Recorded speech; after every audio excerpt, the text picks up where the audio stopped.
সিল্কে আমি চলে যাই মা, যাব না, যাব না, কষ্ট হচ্ছে তোমার? ও মা, তোমার কষ্ট হচ্ছে? হ্যাঁ, কটা বাজে জানো? দেখো, 2:10 বাজে মা। ও মা, আমি তো সকালে উঠতে পারবো না, তুমি তো জানো আমি ঘুমের ওষুধ খেয়েছি, আমার মাথা টলছে, চোখ টেরা হয়ে যাচ্ছে, আমি কতক্ষণ বসবো মা?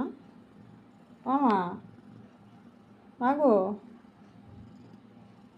প্রতিবার বাচ্চা হওয়ার সময় ওর পাশে কাউকে থাকতে হবে। আমার মাই থাকে, আমি থাকি না, মা বাড়ি নেই বলে আমাকে বসে থাকতে হচ্ছে। আমি অন্য ঘরে ঘুমিয়েছিলাম, পাখা চলছিল, ও এত জোরে আমাকে ডেকেছে, মানে মন প্রাণ দিয়ে একদম চিল্লে ডেকেছে।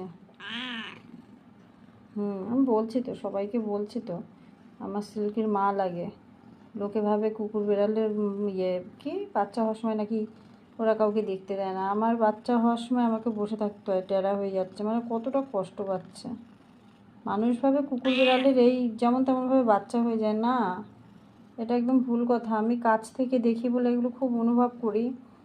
মানুষের আর পশুর একই কষ্ট, মা হওয়ার কষ্ট একটু আলাদা না, একই, ভীষণ কষ্ট, মারাত্মক কষ্ট। কখন থেকে ও চেষ্টা করছে, কিছুতেই কিছু হচ্ছে না, ভীষণ কষ্ট পাচ্ছে, কিন্তু আমাকেও ছাড়ছে না।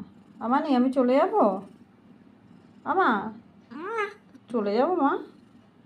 দেখো, এই মুখ দেখে ইচ্ছা করে চলে যাই, ওকে ছেড়ে দিয়ে বলো না, যাব না বাবা। পশু পাখির বাচ্চাদের মায়ের থেকে আলাদা করো না, সবাইকে বলবো। ওই ছোটো বাচ্চা, দুধের বাচ্চা নিয়ে গিয়ে অন্য কোথাও ছেড়ে দিয়ে আসা, এগুলো ভীষণ পাপ কাজ, ভীষণ পাপ কাজ। এগুলো কোনো কাজ নয়, মানুষের কাজ।